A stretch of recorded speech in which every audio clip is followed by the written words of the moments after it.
మోడీ మీద తీవ్ర వ్యతిరేకత వచ్చిందనుకోండి, పబ్లిక్‌లోనే మోడీ అంటే వ్యతిరేకత పెరుగుతోంది. అది ఐఎన్‌డీఏ భాగస్వామ్య పక్షాలు, బీజేపీ వ్యతిరేక శక్తులకు కాదు.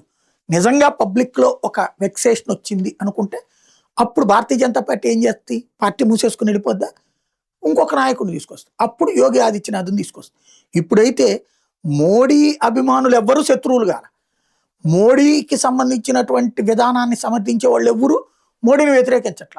మోడీని ద్వేషించేవాళ్ళు, మోడీని దూషించేవాళ్ళు ఇంకా అది అట్లాగే ఉన్నారు. ఇదివరకు ఒక్కొక్క పార్టీ పేరుతో ఉంటే ఇప్పుడు వాళ్ళందరూ ఏకమవుతున్నారు.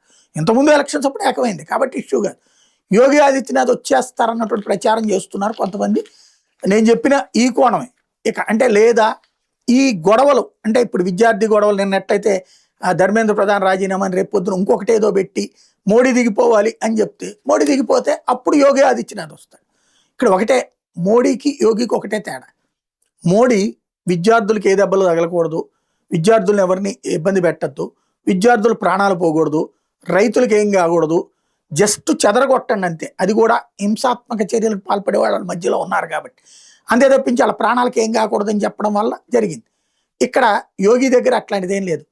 ఎవరి కర్మ వాళ్ళు అనుభవించాల్సిందే అంటాడు. మొన్న ఉత్తరప్రదేశ్లో పోలీసుల మీదకి రాళ్ళు రువారు, వెంటబడి తరిమి కొట్టారు, చితక్ కొట్టారు, ఇళ్ళకెళ్ళి మరీ కొట్టారు.